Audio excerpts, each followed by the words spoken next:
Hello YouTube, it's Delta0125 here again, and I'm going to make a quick video about like alternate jobs and whatnot for the MGTOW community. I've done some math off to the side over here. Been thinking about different types of jobs and whatnot. I was looking at the United States Postal Service for one, but I kind of just blew that off because they only have positions up here in Alaska for the villages and stuff currently, so there's nothing in town for me yet.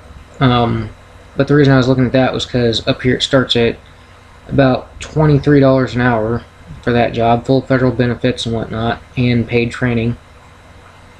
So that's why I was looking at that. And then of course I was also looking at the police department thing, which I'm still looking at. I'm just not going back to it just yet. I figured I'd want to do some more professional training and stuff, possibly attend SIG Academy, maybe get some Krav Maga and Systema in. And I have no idea why my light's making me look all albino-ish. As you can see from my hand, I'm not that damn bright. No, maybe not, but... Anyways, what was I going to say? Oh yes, alternate jobs that you can do, which don't require even a GED for that matter. And I know I'm not talking about fast food. Something that most people don't even look into because, I mean, let's face it, most people are lazy, I mean, even I'd like to sleep in some days and whatnot, but that's because mainly I'm more or less insomniac, really. Stay up at night and stuff, night owl if you will. But one of the jobs I was looking into, it's not really a job or a career, but it's more or less a hobby is what's referred to as, but it still can bring you income, is gold mining, prospecting. And the reason for that is because, like, you can get outdoors, if you're an outdoors type person. Like I said, you just can't be lazy about it, but as you get outdoors, you can do this as a hobby and as a career or job, pretty much. Excuse me, just burped. But let me just run you through the math real quick of what I was thinking about, and this is just math I've done for my own little path that I'm gonna do if I can come up with the money to get to it. Anyways, let's see here. The first thing that I did math on is the food. So let's see here. Yeah.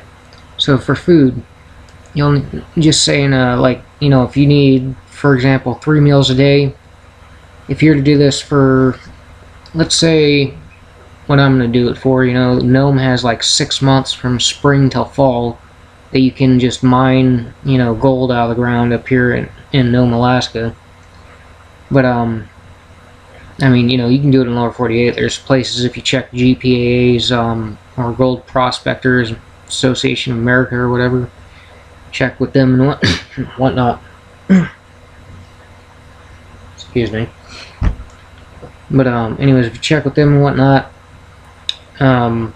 there's areas all over the lower 48 where you can go to prospect for gold and stuff. People just don't do it unless they do it as a hobby, like just a gold pan, which is something to do with the kids and whatnot.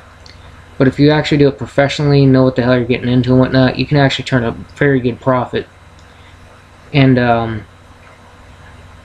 yeah, anyways, I'm just going to dive right into it on my own little thing. So 6 months or 180 days, 6 30 month, I mean not 30 months, sorry, 30 day months.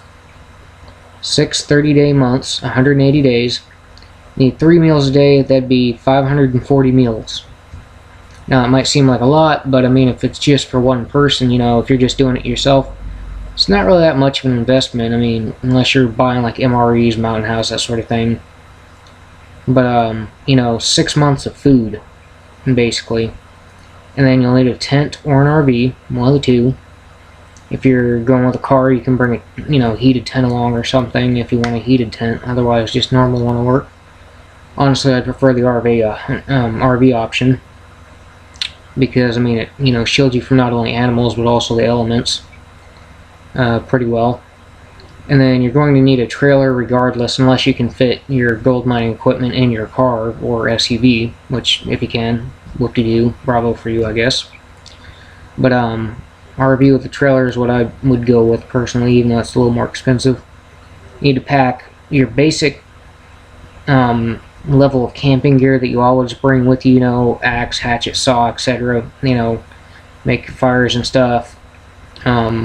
Cooler if you want, I guess. Just your typical camping gear, really, sleeping bag, that sort of stuff. Anything that you need to bring with you, medicine, that sort of type of stuff you'd need to bring for however long your stay is going to be, for, in my case, to be 6 months.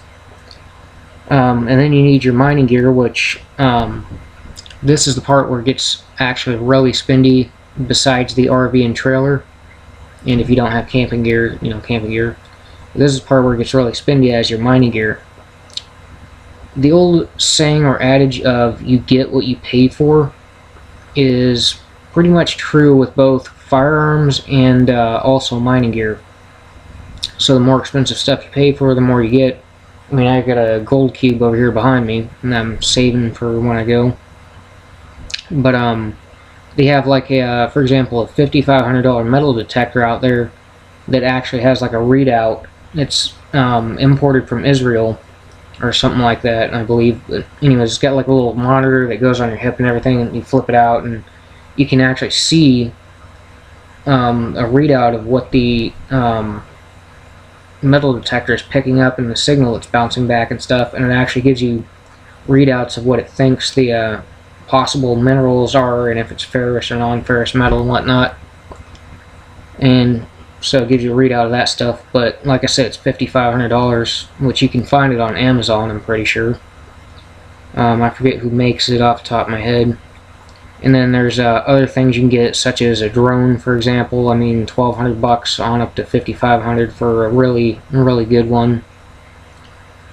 But like I said, that's where it gets spendy at, is the technology that you want to bring in. However, like I said, the more you buy into it, the more you might actually turn a profit, is the thing. That's the only real risk, basically, is do you want to turn a profit? And also, the other thing about that, which I'm going to mention so someone doesn't just come back and be like, hey, I spent this much and I didn't return anything, well, the place that the technology comes in at is, do you understand your technology? Do you understand how it works? Are you using it properly? On top of that, have you selected a spot that actually does have your minerals that you're looking for, such as gold? And is it a proven area? Has it been mined out? Has it, does it still have gold there? And the other thing you can buy is like a dredge, which comes in handy. High banker, nah, kind of, I guess. Depending on where you're working at, a high banker comes in handy. Which a high banker is one, like a sluice that you put up on the bank, and you just run a water hose to it, and basically you take a shovel and you pour dirt and rocks and stuff through the top, and it just washes them for you, and then your gold gets trapped in a little sluice down below. And then the wastewater just washes off down the hill back into wherever. But yeah, the other thing is like a normal sluice, for example, the gold cube that I got behind me, which by the way I really recommend.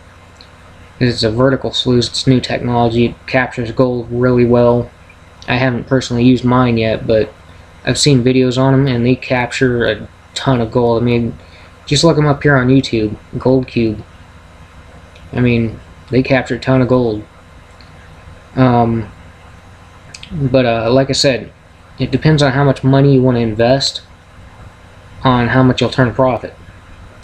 Now, the next thing that I want to get into is how much profit can you potentially make. Well, let's go with, for example, my expedition I want to do. Say, for example, goal of 7 ounces a day. If you can just get 7 ounces a day for 180 days, each and every day, straight 7 ounces, which I mean, out in Nome they have like 2 ounces an hour, like spots that you can go that the GPA has. Excuse me, burping still. Had some good lunch anyways. But yeah, 2 hours, or 2 ounces an hour, that'd be like roughly 3.5 hours, and you'd have your goal right there. 7 ounces, and you just do that for 180 days straight. Now at $1,200 an ounce, that'd be $8,400 a day at 7 ounces per day. So you're making $8,400 in 3.5 hours basically if it's a 2 ounce an hour spot, like a true 2 ounce an hour spot. But again, that depends on how much you put into it, how lazy you are, how lazy you aren't, how much, how valiant, I guess you'd say, or something like that. I forget the word off the top of my head, but how valiant you are basically in getting that gold out of your, sluice and everything. Do you want to pick up the fines, or do you want to just, leave them for the next guy?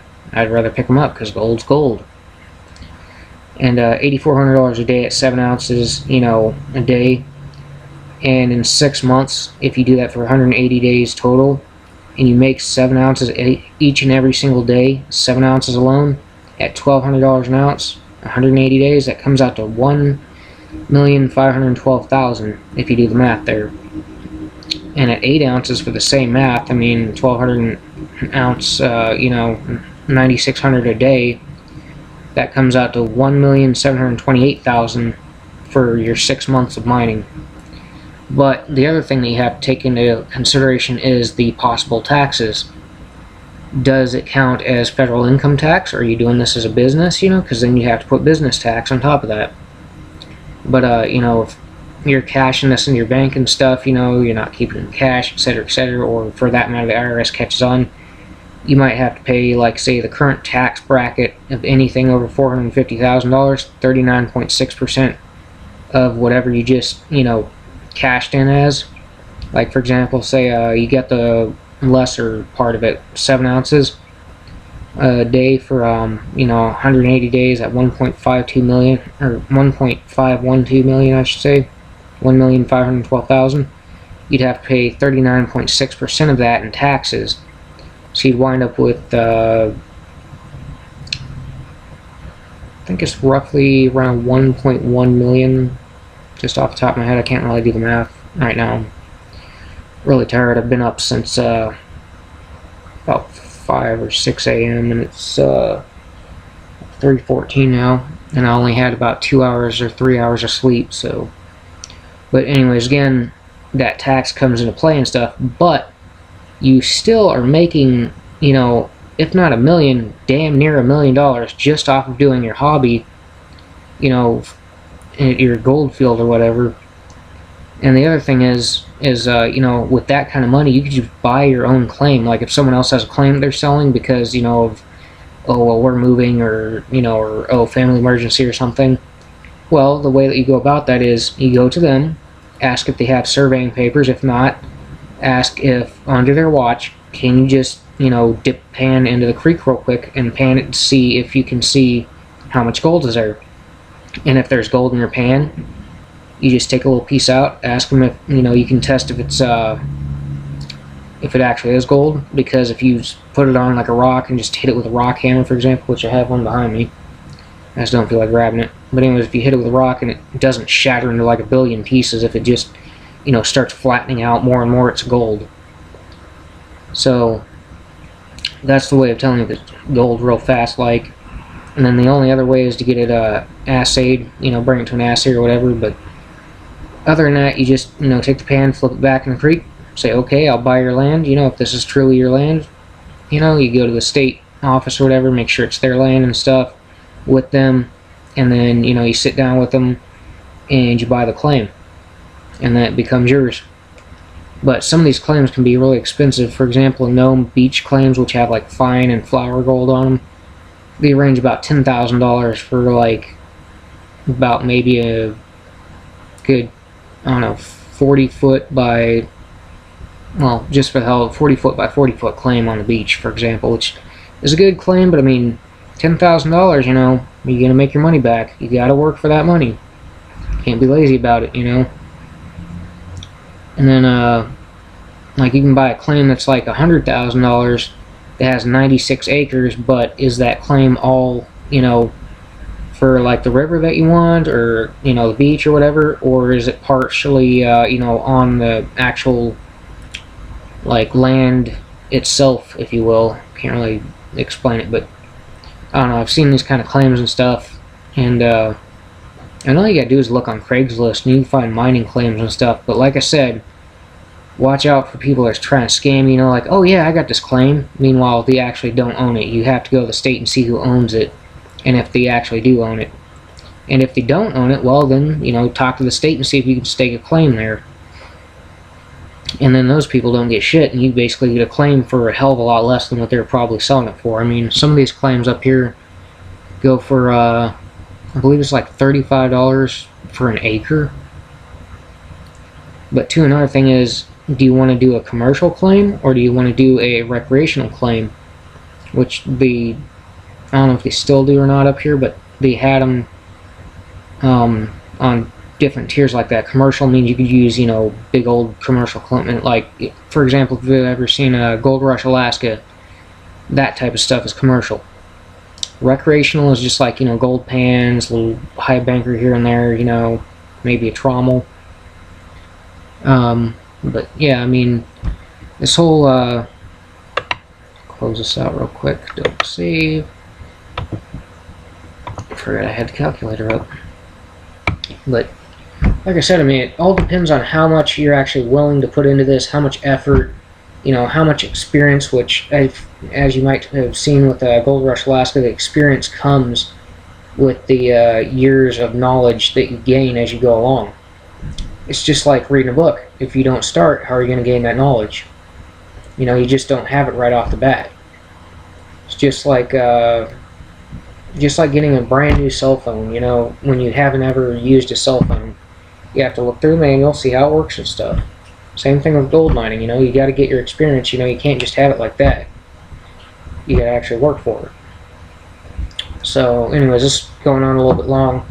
But I just thought I'd throw this idea out there. I mean, there's a hell of a lot less prospectors than you might think out there. And most of these guys that do it just do it with a gold pan or, a small dredge or something, and that's it.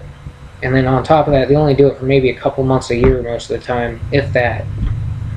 But if you can make this like your priority to make it your, well, I guess your job or your career, if you will, you can go ahead and do that. Sure, it might get old, but the money is good. I know that gold currently, at the point of this video, is not at 1,200 an ounce, but usually it fluctuates up to 1,200 an ounce, especially during the summer months and fall months and stuff. I know Monex Exchange, I believe, has like a live fluctuation thing, and then a few others, I forget them off the top of my head. But goldprice.org, I believe. Man, I forget other than that. But you need to do the research, when you're ready to cash in your gold. And another thing is about that is when you go to cash in your gold, you have to see, like, okay, how much am I getting per ounce? And do the math. But then you also have to think, how much do I want to change in? Do I want to just change it all in? I need it right now to pay bills, pay off alimony, whatever.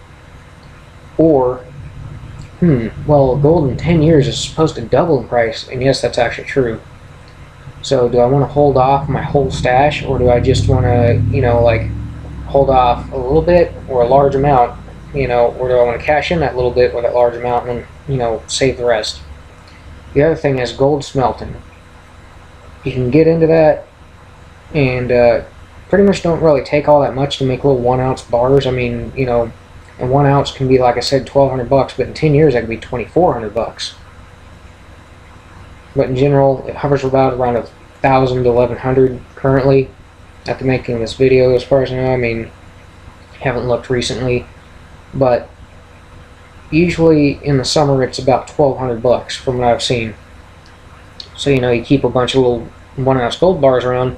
You just take that to like a a place like I believe Kelly's Metal Detectors or something like that, or the Monex Exchange or something like that. I forget. You can just check out places to sell them at. There's also a lot of forums out there for prospectors and things.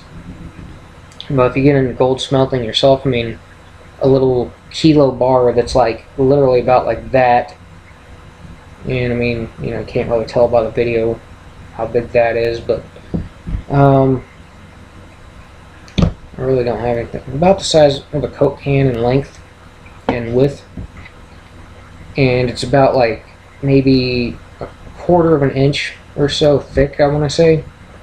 But a 1 kilo gold bar current value that I've looked up within the last week was 34,000 something odd on the low end, and then 36,000 something odd on the high end. So it's like, you know, you can just stash like a few of those away in like an ammo box in a you know, a safe or something in your garage, you know, and then come back to it later if you remember it. I mean, if you forget about it, at least, you know, leave your safe combo in your will or something, you know, or, you know, the location for it or something in your will, I guess. I don't think you should leave it like right in your will, because someone opens it, oh, whoa, no, I got the combo, I'm gonna go see what's in there. And again, gold, if you melt it down, is untraceable, as we all know, you know, if you remelt it down. So that's probably not a good idea to keep your combo in your will, but the location to it maybe, you know. I don't really know how to explain it, but you know, whoever you want to will your gold to, I guess, you could just leave like basically a treasure hunt for, you know, different crap to find it or something, or to find the code to your safe. Or you just leave keys in your will, you know, with like a safety deposit box or something that open the safe.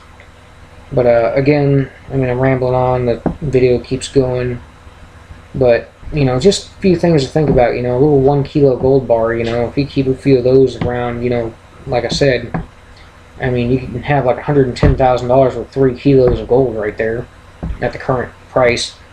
And if you wait 10 years, that could be $220,000 and something odd and change. But well, not in change, but I can't really remember off the top of my head because it always fluctuates, like I said. But, you know, just something to think about, something to look into if you're really interested in it. I know my computer's at an awkward angle. I got it kind of angled because my fan was acting up. But like I was saying, though, I mean, if you guys are really interested, check out, like, for example, just type into like Google or Yahoo or whatever search that you use, just type in gold price per ounce. Check it out. And then if you really want to see something cool, check out gold price per kilo, because a kilo is 31.15 ounces currently. And I don't think that's ever going to change, but who knows. Anyways, 31.15 ounces of gold. So you can either keep that in ounces or you can keep it in kilos. But, you know, you do the math, look at what you need to do, and like I said, I mean, it's just a thought that I throw out there. So with that being said, I mean, I'm gonna try and get into that, and if I do, I'll be making videos on that stuff, and I might even open my own mining camp or something. So anyways, Delta0125 signing out. Leave your comments and questions below. If you're a blue pill brother from MGTOW, right on. Other than that, not really much else to add to this video. But yeah.